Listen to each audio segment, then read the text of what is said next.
Welcome to the Motherhood Alliance podcast, the podcast dedicated to empowering moms and families on their health and wellness journey. I'm Brittany Suttner. And I'm Andrea Rankus. Together, we're here to explore holistic approaches that go beyond conventional medicine. Each week, we dive into topics that matter most to you, everything from nutrition and mental health to alternative therapies and natural living. We'll bring you the expert interviews, insightful discussions, and practical tips to make motherhood a little easier and help your family thrive. Please keep in mind that this podcast is for informational and educational purposes only and is not intended to replace the advice, diagnosis, or treatment plans you have with your personal healthcare team. Please have a conversation with your trusted healthcare provider prior to making any changes or implementing any strategies or advice you learn from this podcast. Whether you're a new mom navigating the early stages of parenthood or a seasoned pro looking for new ways to support your family's well-being, you're in the right place. Here at the Motherhood Alliance podcast, we challenge the status quo, ask the tough questions, and offer a supportive community for moms who want to make an informed, holistic choice. Thank you for joining us on this journey. Let's get started. Hi, we are Britt and Andrea from motherhoodalliance.com, and we're excited to welcome you to a 4-episode series with Tina Hollenbeck, the founder of the Homeschool Loft. Through the Homeschool Loft, Tina provides support and encouragement for current and prospective home educating parents through free one-on-one consultations, workshops, homeschooler gatherings, a bi-monthly podcast, and a very extensive community calendar, which lists a plethora of activities available to homeschool families.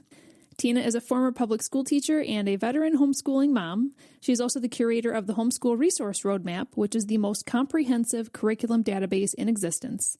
She's the author of 8 Great Smarts for Homeschoolers and an occasional speaker at major homeschool conferences. Her work is all about helping families feel confident, informed, and supported in their homeschooling journey. So whether you're considering homeschooling, are knee-deep in it, or are simply curious, we're excited to share options and opportunities that exist for families all over Wisconsin. Let's jump into today's episode. Hi, everyone. Welcome back to the podcast. We are excited to kick off a homeschooling series with Tina Hollenbeck. Welcome, Tina. Thanks for having me. I'm really excited. Yeah, we are so excited to learn from you. But before we jump in, as much as I'm tempted to just jump into all the questions that I have, we do want to get to know you as a person because you are also an experienced homeschool mom, but you started out as a public school teacher. But even more so before that, let's jump into a fun fact because it's always fun to get to know people's hobbies and interests. And you shared that you just love cats. So tell us about your experience with cats. Pretty much had them most of my life. Used to live on a farm in Dodge County, and my father would not take any of the cats to spay and neuter them. So we had 30 cats at a certain point, and I had names for all of them, and I took care of them even though none of them were allowed to be in the house. And I think that just kind of set me on a journey. And so for my whole married life, my husband and I have had at least one cat. Except for our very first year, we weren't allowed because of where we rented. But then for my college graduation present, he got me a cat. And I'm like, well, now you just unleashed the beast again, right? And at one point we had 7 because we took in my sister-in-law's cats. And what are you going to do? You're not going to let them go to the Humane Society. And we currently have 5. Okay. So, and they're we have a 6-year-old, a 2-year-old, and then triplets that came from an Amish farm in Bonduelle. Really? And they are about 6 months old, and they're just a hoot. Oh, I bet they are. I bet that 6-year-old one loves it. Oh, yeah. Christmas was interesting this past year because they were probably about 5 months old or something at the time in the Christmas tree. We have to anchor our trees to the wall. I mean, that's just a given. Yeah, because cats climb up into the trees. Yes, and they did. Yeah. It was really fun. Do you even put ornaments on? We did. There was one cat that we had several years ago that the year he was a kitten, every morning the bottom third of the tree was naked. Garland, ornaments, everything off. And then we just kind of threw it back up on the top every day. It's like, if you have cats, you just have to realize that this is going to be your life. This is just what it is. Yeah. Well, it's like toddlers too, Exactly. It just looks different for a couple of years. That's right. That's so right. But funny. They're worth it. So. All right. Well, why don't you tell us your story a little bit? Just from public teaching to homeschooling, and now your daughters are grown, but you are the biggest resource in Wisconsin for homeschooling. Yeah. So tell us your journey. So, I started out as a public school teacher, had a long journey in college. I was supposed to be a veterinarian is what I thought, but that didn't work out. So long story short, I had about 6 different majors, and I ended up being an ESL teacher. So English as a second language is what they called it at the time. I think it's called ELL now. And I taught in the Green Bay Public Schools for 9 years before my husband and I had kids. and taught at the middle school level. I love middle schoolers. They're amazing, and I just love them. And then high schoolers. So I did that for 9 years. Really enjoyed that season of my life, but I also knew that as soon as we had children and my husband agreed that I would come home and that would be my gig. I had met some of the pioneer homeschoolers in Wisconsin way when we were first newlyweds before we ever had children. And I was really intrigued. Homeschooling in Wisconsin became legal in 1984. So that was not something that I could have been homeschooled, but I met this one family and their kids were really impressive. And I thought, So I tucked that back in my mind. And then my public school teaching experience, it wasn't horrible, but I also got the sense that I didn't really want my children to be in the system.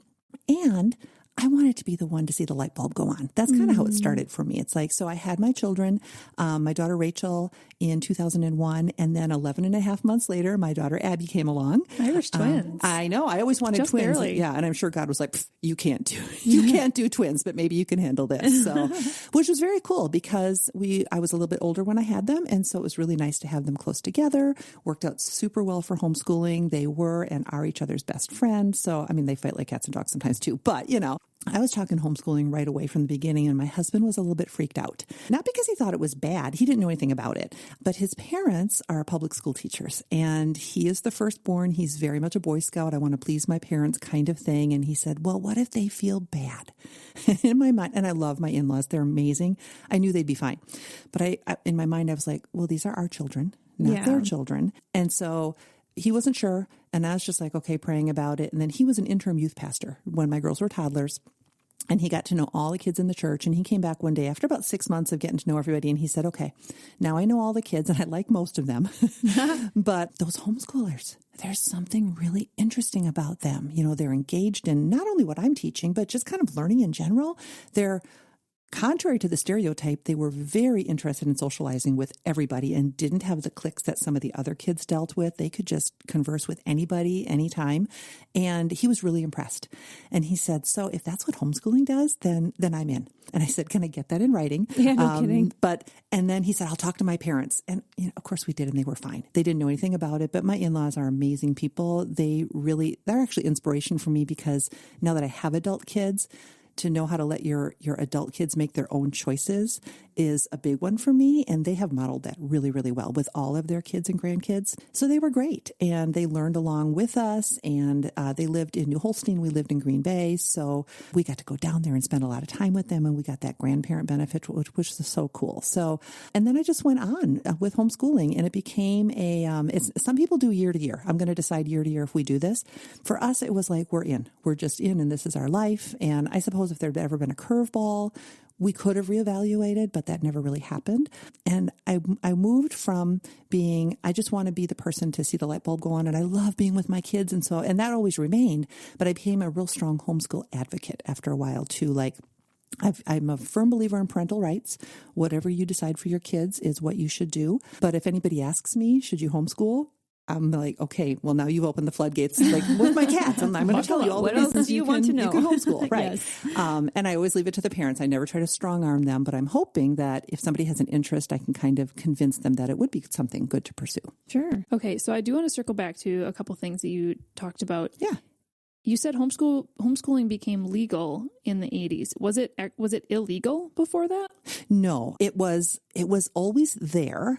Some states it actually, like, from colonial times until about the early 20th century, most everybody was homeschooled in the entire country, right? Right. Or yes. they had a private tutor, something like that, or a little, Laura Ingalls schoolhouses type thing.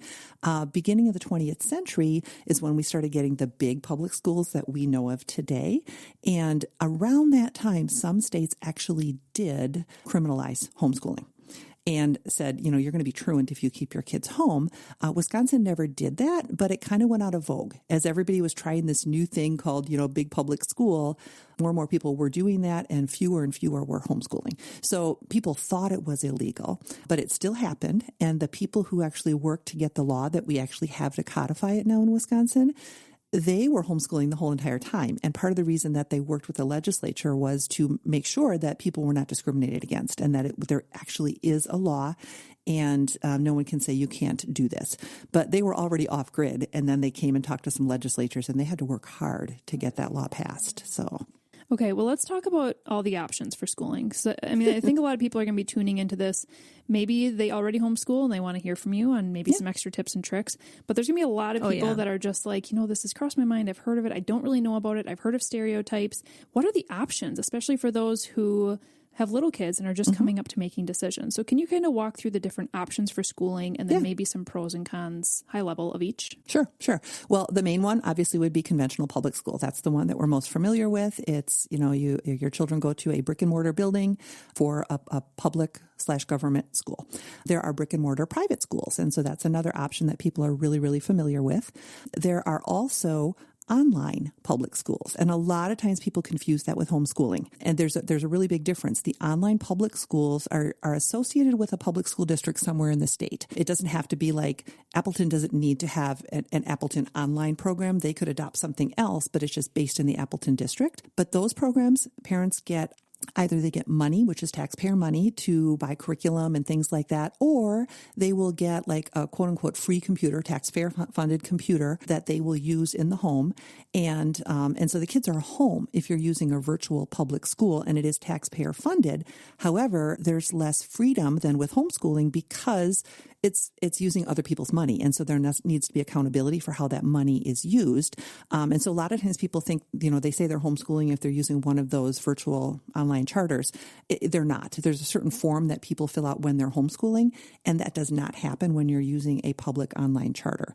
Again, not a judgment call in that regard, but it's important to know the semantics and know what you're doing, depending on what you're choosing.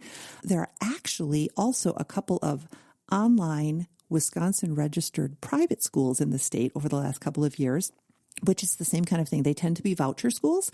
So if you qualify for these private online Wisconsin registered private schools, you will also get free curriculum, computers, that kind of thing. But again, those are not homeschooling because they operate under the private school law of the state. So the virtual option, you're saying that you would get money to purchase curriculum. Can you choose whatever curriculum you want, or are you doing curriculum that they dictate? For the online public, it's definitely the curriculum that they dictate. For the online private, there is some choice. What I have seen, though, I've seen a couple of these options through the years since this way of doing things kind of became a thing. Usually the programs start out with a very broad range of options, including Christian options, because they are private Christian schools. What has happened with every single one of them, though, is after a couple of years, the school, I think because DPI gets on their case and says you can't have such a broad option, they narrow the options and they make the rules and the regulations stricter. That literally just happened in January of this year with one of the main online private options. They kind of got the rug pulled out from under them and said, you've had all this freedom, but now we're reining it in. And so that is a disadvantage to that. You might get used to having the money and the stipends and everything. And if they tighten the regulations, you have to decide, am I willing to do that, or is it time to move on to something else? So, does virtual schooling mean that the kiddo is sitting on a computer and doing most of their work, or is it more like you're schooling at home, not homeschooling, but schooling at home with the curriculum that we've dictated, and we're just calling it virtual to give it kind of a header name? Both. The online public options tend to be online all day long. And because there is a supervising teacher that is assigned to each family, and there are rules of you must be logging in at X, Y, and Z time, just the same as if you went to a brick and mortar school, you have to be there at a certain time. And that supervising teacher is really the boss. And so if he or she says, this is what you have to do this day, this week, you have to, because the parent pretty much functions as a paraprofessional in that situation. So you're the one home with your child, but you're not in charge. And with the online private, it's a mix. Some of them are online and there's a teacher that is presenting the classes. Some of them are you're given the money and you could do offline curriculum, but you still need to report to the school and make sure that you're following those rules for the school. Because again, you're not ultimately the authority for your kids because you're taking that other money and that kind of thing. Right. And when you have a conventional school, you're dropping your kids off, they're gone all day.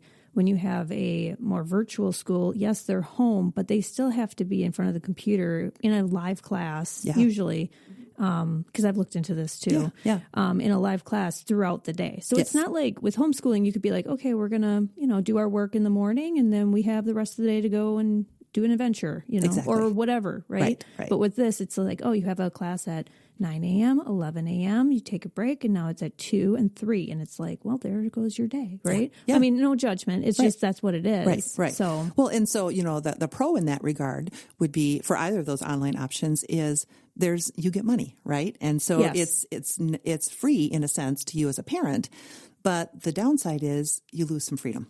Yeah. Yeah. It really depends too. I mean, with all of these options, it just depends too on what your kid needs. And, I know there's like some kids with disabilities. And so maybe the parents are like, I want them in a public school, but I don't want them in the conventional school for whatever reason, so maybe they want them home doing things. I don't know. There's different reasons. Yeah. And like I said, my thing is I'm going to tell you all about homeschooling if you want to homeschool, but if you make another choice, I'm not going to harangue you or say, you've made a bad choice for your child. My only thing that I really try to get onto people is please use the terminology properly. Yes. And it's not, people get offended by that. They're like, you're judging and you're saying, school at home, public school at home is not as good as homeschooling. I said, that's not it. But there are state rules and regulations. And if we as homeschoolers say that, a public school at home program, they're homeschooling, that could actually come back to hurt homeschool freedom by blurring those lines. And it has nothing to do with a family that chooses another option. It has everything to do with knowing that you don't want government bureaucrats questioning, what you're doing and saying, well, homeschoolers get money from the state, so we need to regulate. No, we actually don't. Right. Homeschoolers don't. So Wisconsin, I believe, is one of the most freedom as far as with homeschool law, right? Right. Yeah. Compared to other states. Yeah. And so that's, we could talk about that too. So the reason that homeschooling, that it is so free, I mean, there's a law for sure, and there's things that we have to follow. But one of the reasons that it is as free for parents as it is, freedom-wise, is that we do not take taxpayer money. And so it's self-pay. That can be a pro or a con, right? Yep. In exchange for paying everything for yourself, by yourself, then you get freedom to arrange your days, your weeks, your months, your year, choose any curriculum you want. But then you have to pay for everything on your own. And it is one of the best, most favorable toward parental rights homeschool laws in the country. I know that there was, and you'll have to, correct me because it's been a while since I looked into this. I know that there was some moment there with Wisconsin where the laws were saying like homeschoolers were going to be able to participate in school sports or whatever. Is that something that they passed, or is that, because I know that there were a lot of homeschool families that were like, we don't want anything to do with this because they don't want those lines blurred. Right. That happened in 2015. And yes, so the law was passed in 1984. The only significant change to the law happened in 2015 where they added that sports provision where homeschoolers can play for the public school district in which they live. You can't play for anybody else, but that was a very contentious issue back in the day, exactly for what you said. The concern is, and the families who wanted to use the public schools for sports said, well, that's just our choice. If they add more regulation on us, and they do, you have to fill out stuff with the school district. They have to know who your child is, and you have to do the physicals and whatever. And every district is allowed to have its own homeschool athlete policy. Some are very laid back and some are not. And so these families said, well, we'll make the choice for ourselves. It doesn't affect you. And they're right, except there's always the concern again about, are the bureaucrats going to come in and say, well, we like having all this information on the athletes. Right. We want the same information on all homeschooled students. And so that's why that became so contentious. Thankfully, it hasn't in 11 years. Nothing has changed with that. So it has remained where the people who don't play public school sports have the same situation they had before 2015. But it was a worthwhile consideration. And, depending on who's in the legislature and who's in the governor's mansion, it's always something we have to be vigilant about. What are the state regulations for homeschooling? Can you kind of run through? Yeah, like what are the expectations? What do you have to give to the state if somebody's looking at this? How overwhelmed are they going to be? It's actually pretty easy to get started. There is a form that all homeschoolers have to file with the state once a year.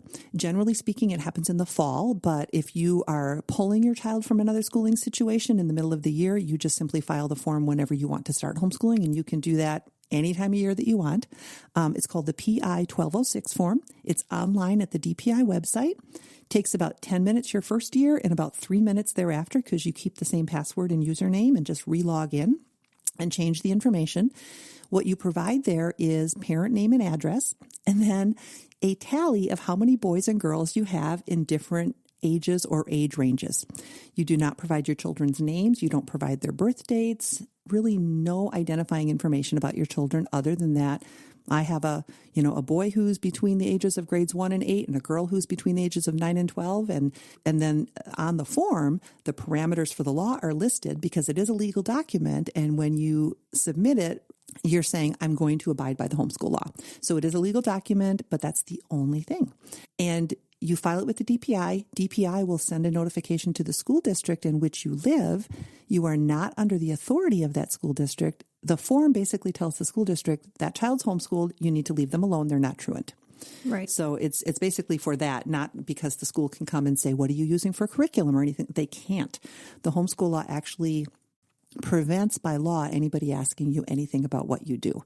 It very much trusts the parent to say, if I'm going to do this and I sign the form, then we are left alone to presume that we're doing it. Yeah.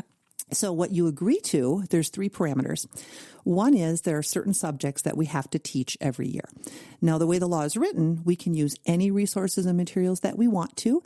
We can use various experiences. It doesn't have to be sit down with textbooks at the kitchen table all day long. It could be, outings and whatever we decide. But some way, somehow, every year you have to address reading, language arts, which would be spelling, penmanship, those kinds of things, math, science, social studies, and health. And so that's one parameter. The other parameter is we have to provide instruction, however we define it, for at least 875 hours a year. The law does not say track. That is something that I need to emphasize because there's misinformation out there in the homeschool world thinking that we have to keep a tally. The law never says that. It simply says provide. And when you look at how they wrote the law and what it means by parent defining instruction, it kind of comes down to if your child's awake, the time can count. Because even if it's not those 6 subject areas, you're allowed to add other subject areas in as well and still within that framework. So I did the math, and the average child's awake for about 4,000 hours a year. So you get the 875 without a problem. Well, and you really think about it, I think especially for a homeschooling parent, they just have the mentality of schooling at home, right? And so it's like you're baking muffins and you're doing math. Yes. And even if you're not specifically saying fractions and this and that, because we all talk to our kids. I mean, every good parent does this, but homeschoolers get in this mindset of everything is an opportunity to learn.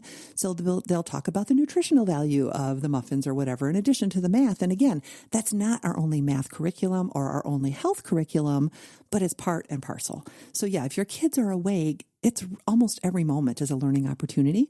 So when parents get nervous about that 875 and is somebody going to ask? I'm like, A, remember they can't ask.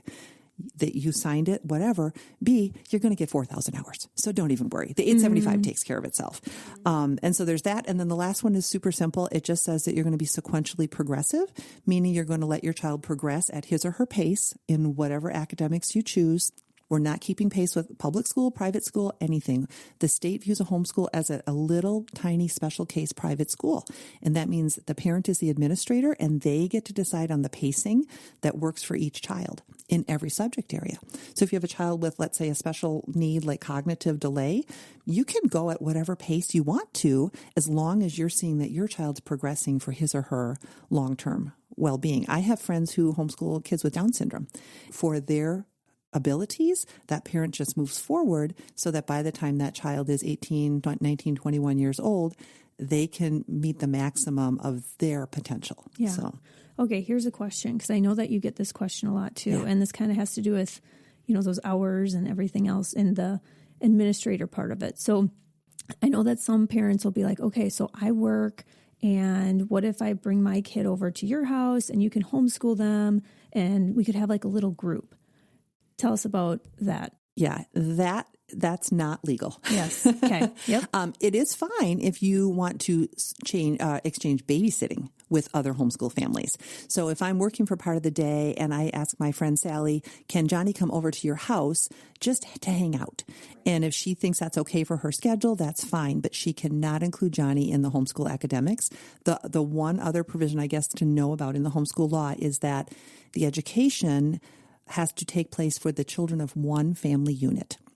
That doesn't mean homeschoolers can't do co-ops and outings and activities. And again, all of that counts, even though we don't count. But with integrity, you have to know that the bulk of your child's education is simply your one family unit. That clause in the law was meant to distinguish homeschools from a conventional private school where there's groups of unrelated children all day long.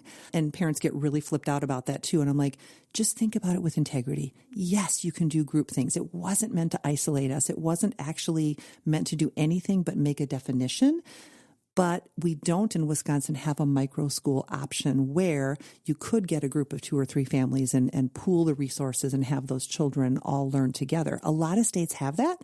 And there's a legislator who tried to get that passed in 2021 in Wisconsin, not as an addition to the homeschool law, but as a separate category. I completely supported it, and a lot of homeschoolers did, because it would not change the homeschool law. It would just give parents another educational option. It passed the entire legislature, and unfortunately, the governor vetoed it. So that was not a surprise. One of the reasons that this assemblyman put the bill forward was to get everybody on record so that if and when it looked like things might be able to be reintroduced again, and we're talking here in early 2026, there's an election in November of 2026. We don't know how that's going to go. Depending on how it goes, they might reintroduce that in early 2027.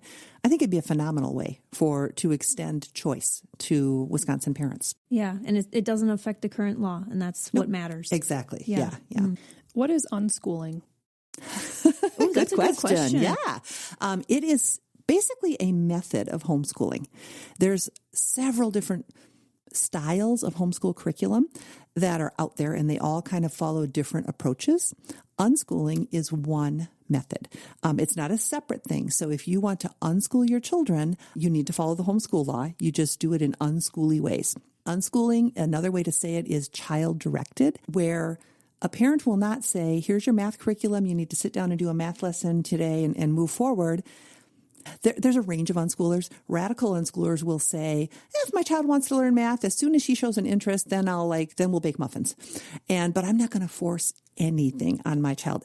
In the extreme, it can be unparenting as well. Yeah, exactly. So it can be weird, but I mean, if there's any unschoolers listening, the guy who started the idea of unschooling was a private school educator named John Holt, and a researcher. And he was really disturbed by how a lot of conventional schools just stick kids on a factory assembly line and keep them in rows, and they have no choice.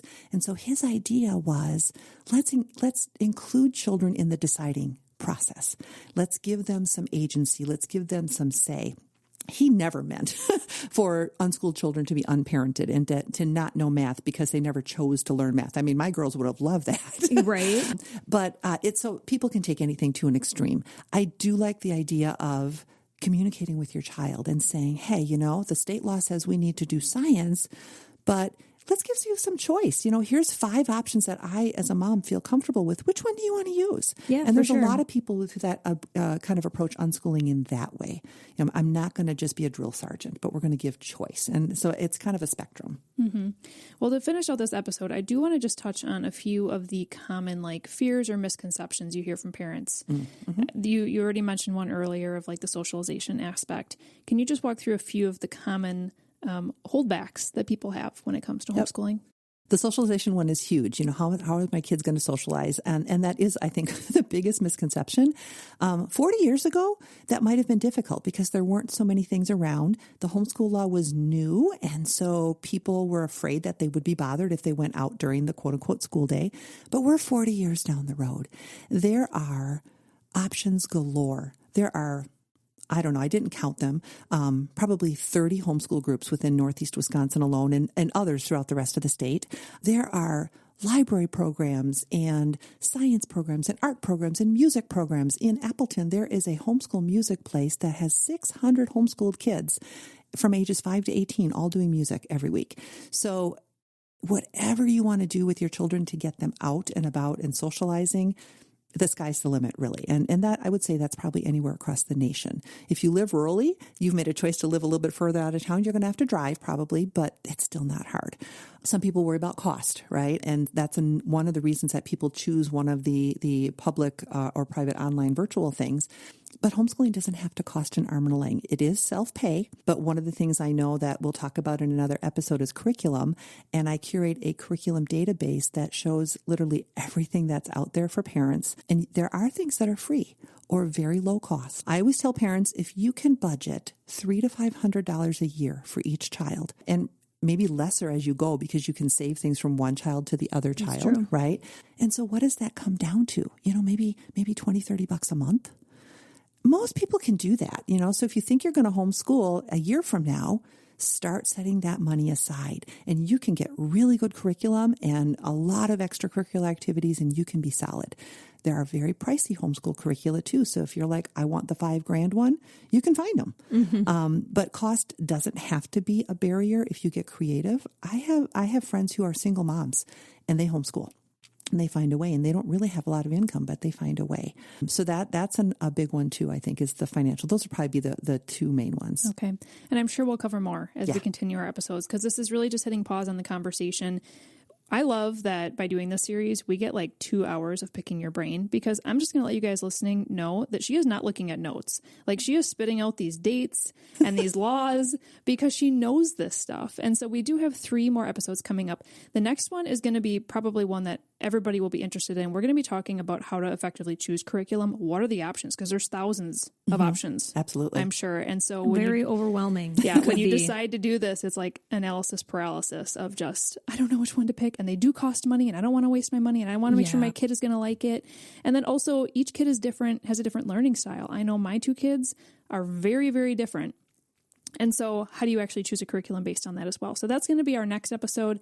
3rd episode, make sure you hang around for that one. That is going to be kind of how do you balance homeschooling, but also everything else in life? Can you be a working parent and homeschool? How do you make sure that you're keeping the house clean and doing all the other tasks of life? How do you involve your kids in all of that? And then our 4th episode is going to be also really interesting, how to homeschool high school kids, which is pretty cool because I think a lot of people are like, well, I'll homeschool up until high school and then they'll go to a public or private school from there. But you're saying there's other choices. Oh, yeah. Yeah. So we're going to have some great episodes. We can't wait to continue the conversation. If you enjoyed this episode, would you consider leaving a rating or review or sharing it directly with a friend who could benefit from the information? We know that you're a busy mom or caregiver, and our goal is to make your life easier by bringing tips and tricks directly from experts into your earbuds. By sharing this episode with someone you love, you can play a critical role in helping to make their life easier as well. We appreciate your time and thank you for being a part of the Motherhood Alliance family.